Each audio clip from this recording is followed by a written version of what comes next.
Christine Ollendorf, directrice des bibliothèques aux Arts et Métiers ParisTech. Et donc je suis ici pour le consortium Couperin et je représente plus particulièrement nos collègues des grandes écoles que je connais assez bien et pour lesquelles je négocie la ressource technique de l'ingénieur. Annie Hello, je suis conservateur en chef à l'université de Caen où je dirige le département sciences et techniques.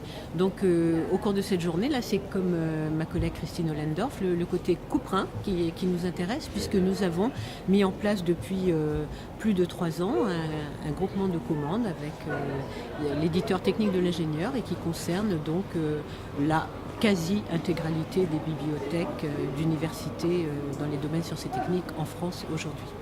Bonjour, je m'appelle Laurent Périlla et donc je suis conservateur à la Bibliothèque universitaire de sciences de Grenoble, donc pour les universités Joseph Fourier et l'INP de Grenoble. Je suis responsable de la documentation électronique.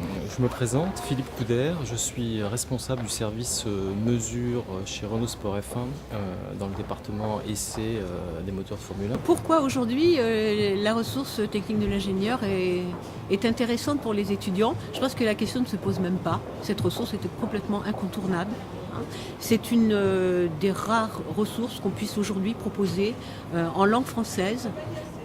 On a vu tout à l'heure que peut-être une traduction dans d'autres langues serait souhaitable compte tenu de l'évolution de nos publics étudiants. En tout cas, aujourd'hui, le fait d'avoir une ressource de niveau L et M en français, dans les sciences et techniques et au-delà, puisqu'on a vu qu'il y avait dedans aussi du management et que l'éditeur allait ouvrir largement sur les sciences pharmaceutiques et le vivant en général. Je pense que c'est une opportunité formidable de faire connaître la ressource et surtout d'informer nos jeunes de manière à ce que nos étudiants soient de futurs utilisateurs de la ressource lorsqu'ils seront en position professionnelle.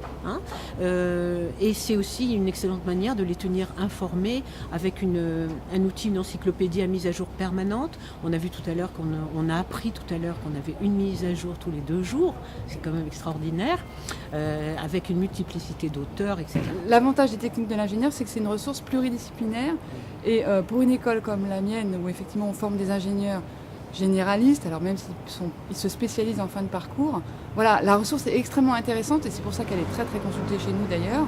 Ils ont bien compris l'intérêt du niveau L, du niveau M, de l'article encyclopédique qui fait un état de l'art et surtout de la pluridisciplinarité. Et ça a été le fondement de notre offre Couperin, c'est d'avoir le tout de base. C'était absolument nécessaire parce que nos étudiants, ils ne peuvent pas s'arrêter à la base de matériaux ou à la base de plastique.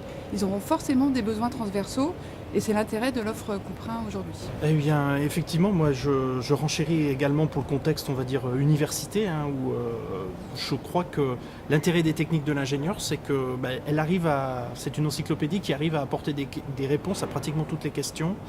Et je dirais peut-être, évidemment, principalement pour nos étudiants en L, c'est un peu le public cible, mais également pour les collègues documentalistes aussi, bibliothécaires, qui peuvent trouver dans cette ressource une réponse assez aisée et pertinente à des questions parfois même un peu pointues qui peuvent être posées par les utilisateurs. Nous sommes utilisateurs depuis de longues années des bases des techniques de l'ingénieur qui nous servent essentiellement au stade de l'avant-projet, de développement de nouveaux moteurs,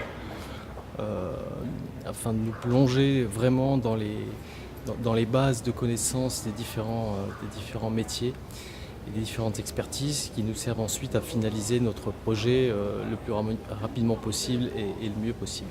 Donc on est content, nous professionnels de la documentation, aujourd'hui, à l'heure où on ouvre des portails à nos étudiants et on est à la recherche de contenus qui soient intéressants pour eux, indispensable pour eux et qui puissent les amener à être de bons étudiants et pourquoi pas pour certains d'entre eux de futurs chercheurs, de leur proposer des techniques de l'ingénieur en ligne, en accès nomade, sans aucune limite, sans aucun frein.